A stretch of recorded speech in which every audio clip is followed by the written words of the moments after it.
Hello beautiful soul! Welcome back to my channel. This is Mei-chan. I'm from Japan, Kabayan Pisces.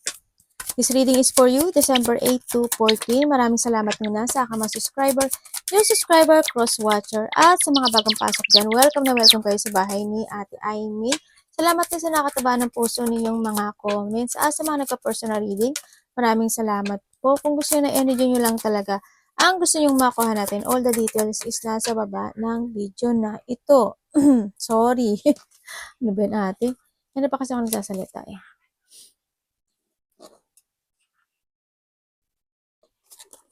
Pag hindi energy nyo, ibig sabihin, hindi energy nyo ang nakuha natin, ha? Yan natin, Pisces. Okay. Okay, ingat kayo kasi there's a danger, no? Ingat kayo sa mga matutuglis na bagay, matatalim na bagay, yan. Or ikaw or malapit sa puso mo, no? There's an accident, sana hindi ganun kalaki, pero may nakakita ako na surgery or doctor, no? Sa nakita ko dito. And there's a burden. Ako nakita, or there's a big problem sa iba, no? Burden or big problem, ganyan. Have faith lang, ano? Kasi nakita ko to, may mga kalungkutan daw na parating sa'yo. I hope tapos na yung kalungkutan, no? I hope ganyan. Kung anong kalungkutan na to, diba? Sana walang malos. Pero, have faith lang, no? Kung ano man ito. And also, lahat daw ng solution or lahat ng kasagutan isa sa'yo kasi nasa sa'yo si susi, di ba? Kumbaga may mga mag-a-unlock sa'yo. Halimbawa, mayroon pa mga burden from the past o kaya may mga hindi pa nasusolusyonan from the past o may mga nangyaring lungkot, sadness o anumang sitwasyon na yan. There's a key. Kumbaga may mag-a-unlock sa'yo ng mga new idea o kaya may mga mag-o-open na bagong opportunity, mag-o-open na bagong door para sa'yo. And then, siguro enlightenment din, no? Kasi kung nasa sad ka or may mga sitwasyon na in the past na hanggang ngayon is pit-pit mo pa siya, magkakaroon na sa'yo ng enlightenment na kailangan mo nang i-let go yun o kalimutan o huwag ka doon mag-focus. Mag-focus ka sa future dito. Is naman, maaring ikaw ito or a person na malapit sa'yo, maaring asawa mo, kapatid mo, tatay mo, kung sino man siya, no? Maaring may mga questioning and also may mga katanungan. Ay, ganun din yun ate, no? May mga quarrel, ganyan, no? Sinakita ko to. Kasi katabi niya kasi ito. Yan. Pero sana, wag naman, di ba? Baka mayroon siyang nararamdaman na pain, no? Sa nakita ko ito. Baka may nararamdaman siyang pain or ikaw, ganyan. Ingat lang din. O kung ano man to, kung sino man ito, basta mag-ingat lang din. Kasi katabi kasi siya. Baka ikaw to or a person in the past, ganyan. Sa nakita ko, ingat lang din. Basta mag-ingat kayo sa mga burden. Sa mga may mga biglaang kasing mangyayari sa inyo.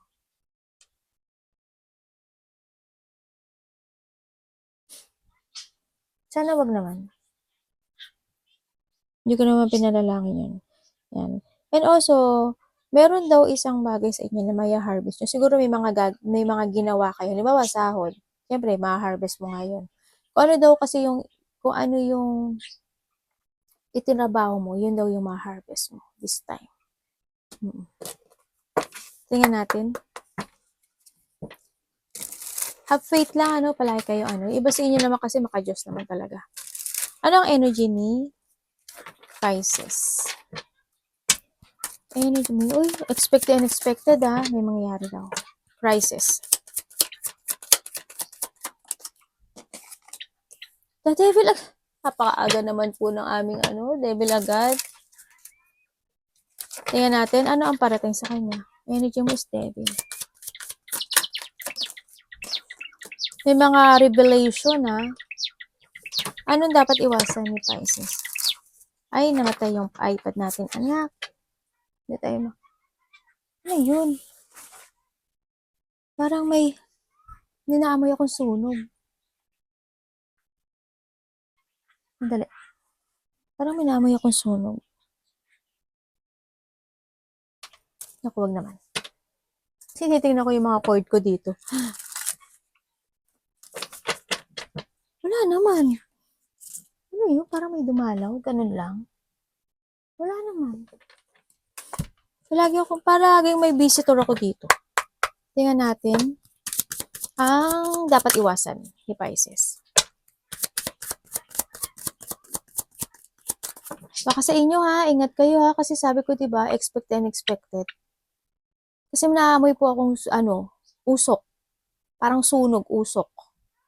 Ha, tingnan nyo yung mga cord nyo sa bahay o yung mga sa paligid nyo, no? Maging very careful tayo. Wala naman sa akin pero naamoy talaga ako.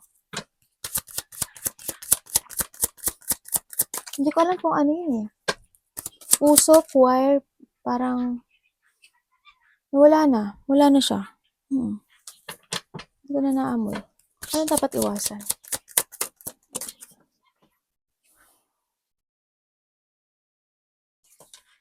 Oh, ano yun? Naamoy ko na naman siya. Naamoy ko na naman. Oh, naamoy ko talaga. Nadidistract ako. Wala naman sa akin eh. Tingnan nyo yung paligid nyo ha. Anak, tingnan natin. Ang iyong energy is the devil. Bakit energy ni Pisces this week is devil?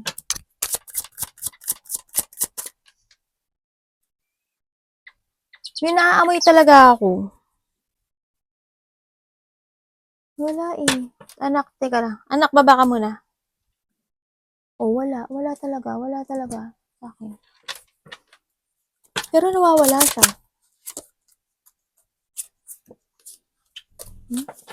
Pwedeng explain nyo sa akin to.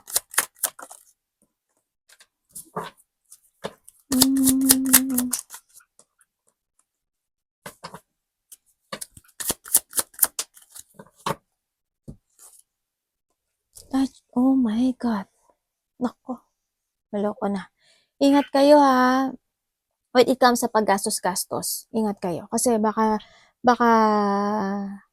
lalo na when it comes sa money. Diba paggastos is a money din. If you have an addiction at gastos lang kayo ng gastos at hindi nyo iniisip yung pagkakagastos sa inyo. No? Yan. Ingat lang din kayo. Ang energy mo ngayon is ganun. Parang may mga sitwasyon daw na hindi mo, yun nga, baka maloko ka sa pera o kaya andito yung sitwasyon na hindi mo pag-iisipan, bigla kang gagastos or magtutulong o maglalabas ng pera. No, sa nakita ko dito. Huwag ka rin papasok. Alam ko naman hindi kayo pumapasok sa isang sitwasyon na ikakapahamak nyo. No, pero sa pag-isipan mo, maigi. No, magkakaroon kasi parang may mga, maaari din na related din ito sa, halimbawa, meron kayong bonus, tas walang darating na bonus, walang 13-month, ganyan. Kasi nakita ko may stock ka daw. Kaya parang nandito si Justice, diba? Parang nandito yung sitwasyon na parang may mga sitwasyon na hindi mo makakamit. Na related ang money, trabaho, money, ganyan. May taong makasarili sa sarili niya na iniisip niya, mag-ingat ka, baka madaya ka din, no? Dito. May sitwasyon daw na may stock eh. May stock ka.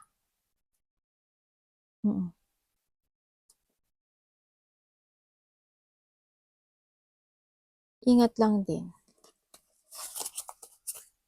Kasi nakadikit sa'yo si Devil. Diba? Baka sa ginagalawan mo this time, diba? Napaka-toxic. Yan nakita ko dito. And then, baka may tao dito na materialistic, na hingi lang siya na hingi sa'yo, or tulong ka lang ng tulong din. Ingat lang din.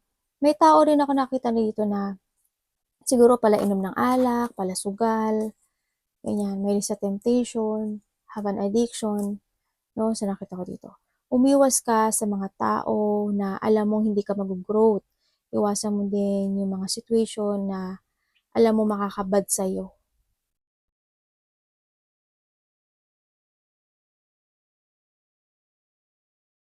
Basta ingat ka. Kasi baka may manling lang sa'yo. Bakit ganito ang aking...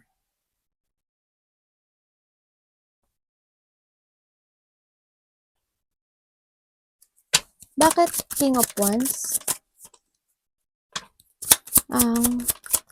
parating sa kanya. May magsisinungaling sa'yo ha, Pisces. You need to trust to your intuition. Kung this is a ka-relation, kung ito is ka-relasyon, ang nakita ko sa kanya, hindi niya kaya ibigay yung love na hinihiling mo. Kailangan pahalagahan mo at you need to take care of yourself, no?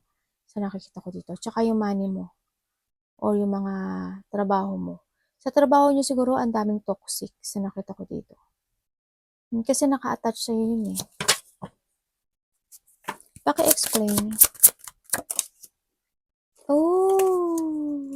Tingnan natin kung tapos na siya. Tapos na to.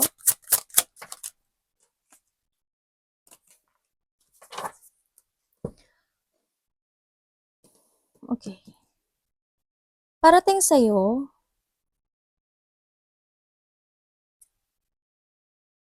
meron ako nakikita dito na frustration. Yes, there's a frustration na related ang trabaho, money, or maybe iba sa inyo is you will jungling, no? Dito. Sa isang sitwasyon na kung aalis kayo or hindi. Yeah, may mga pag-alis din kasi ako nakikita dito. Maaari may mga sitwasyon na mas pipiliin mo munang mag-isa at hindi ka muna makikipagsalamuha, ganyan. Nakakita ko kasi dito, sinasabi rin dito na may tao na pag-uusapan ka. May chismis, ganyan. May cheating, may chismis. Ganyan. Ako nakikita dito. Parating sa'yo also, a clarity. Magkakaroon ka daw ng mental clarity to value or to control and balance yung pera mo, yung sitwasyon mo, yung kinatatayuan mo this time. Yun ang nakikita ko dito. Lalo na to your family, ganyan. Or you need to balance and control, And syempre, pahalagahan mo rin yung sarili mo. Makakaramdam ka rin daw ng pagod, sinasabi dito. Kailangan mo lang daw maging wiser and stronger sa lahat ng mga magaganap sa buhay mo. And also, magkakaroon ng communication ako nakikita dito na magagaling siguro Aquarius, Gemini, Libra, and the water and Cancer, and we have the fire, Aries, Leo, Sagittarius. Yan, magkakaroon ng communication. Parang may mag-aaya sa'yo na pag-isipan mong hindi or something Nasa sa'yo yun kung sasama ka o hindi. Parang pag-iisipan mo siya. May mag-aaya sa'yo umalis or may lakad kayo na pupuntahan, ganyan. May naamoy talaga akong sunog. Ba yan? Ako, nadidistract ako. Sa iyo lang ako, alam mo, sa iyo lang ako nag-read na ganito. Maramis. Totoo. Ay? Sa iyo lang. Kanina wala naman eh. Sana wala namang mangyari, no? Ingat lang din kayo. Bakit po ang dapat na iwasan is the Five of Pentacles? Bakit po?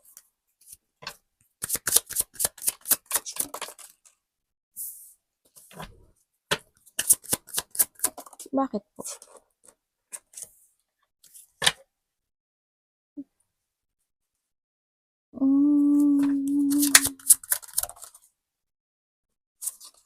Okay. Okay, iwasan mo daw yung sadness, no? Iwasan mo daw yung sitwasyon na gagawin mo yung isang bagay na wala naman sa puso mo. Ganun.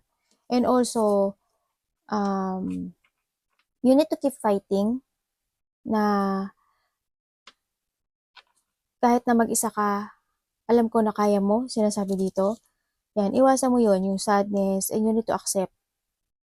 Kung you alone ka or mag-isa ka, accept mo yon, di ba? Kasi naman sumama ka o sa tao na walang nararamdaman sa'yo or may mga gagawin ka na sitwasyon na hindi naman bukal sa puso mo or hindi mo naman gusto at napipilitan ka lang. Diba?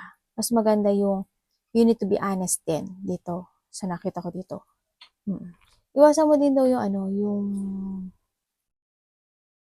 yun nga, when it comes to money, no? Kailangan talaga balance and control. So nakita ko dito. Tsaka you need to take care of yourself, You need to take care of yourself.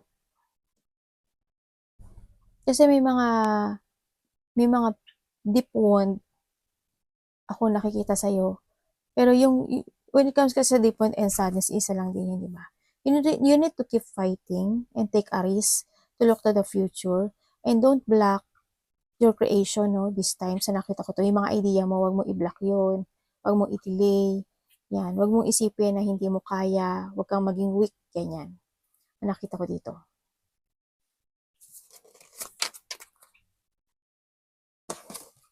Tingnan natin. Distraction naman yung naamoy ko. Pero nawala na. When it comes to a love, may departure ako nakikita. Mayroon bang travel? Or aalis kayo? Ingat din kasi parang may paglabas ako na pera talaga na nakikita sa'yo. Pero nasa sa'yo pa rin yun, no? Kailangan mo lang talaga ng balancing and control, no? Well, pera nyo naman yan, hindi naman sa akin. Nakikialam si ate mo, no? Pakilamera talaga ako. Tingnan natin, love. Love is sarili, asawa, kapatid, magulang, karelasyon. Okay, thank you. Advice po, universe. Thank you. Bakit po Ace of Swords ang love when it comes to a love? Paki-explain po. Paki-explain to.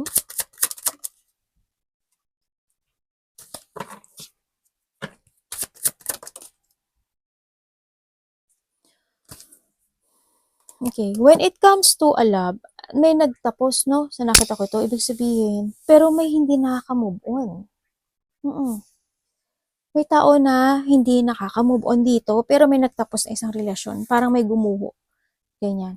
Nandun na yung sitwasyon na nagkaroon ng breakup sa iba, and then may tao dito na de-depress or na it's a negative, na let down on in a dark place. So nakita dito yung sadness, pain, depression, pagkalito, emotional pain, heartache, something ganun. Ako nakita dito, no? And then, this week din, unexpected, ako nakikita dito na maaring makaramdam ka ng pain or disappointment sa iba, no? Halimbawa, sa trabaho mo, ganyan. Di ba? Maaring ma-disappoint ka sa kasama mo sa trabaho, sa kaibigan mo, ganyan. Halimbawa, mainis ka sa kanya, magkaroon kayo ng maliit o malaking conflict na yan, ganyan. O kaya, hindi yung sitwasyon na ma-depress ka sa trabaho mo, ganyan. May mga mangyaring unexpected this week sa'yo, no? Sa nakita ko to. Pero sabi dito, magpakatotoo ka lang. Kumbaga, magsalita ka, magpakatotoo ka, and kumbaga, gawin mo lang yung nararapat na dapat mong gawin dito. Huwag kang ma-depress, sinasabi dito, no? Dito sa love na to yun, nagkaroon ng separation. Pero may taong hindi daw maka-move on dito. Nalulungkot siya. May disloyal person ako nakita dito, no? Maring yung kapartner mo or vice versa is may family na rin. Yun yung nakikita ko. Wala, parang to. Itong mga naano ko sa likod ko. Tingnan natin, ha. But ang advice nyo po, universe, is the Two of Cups.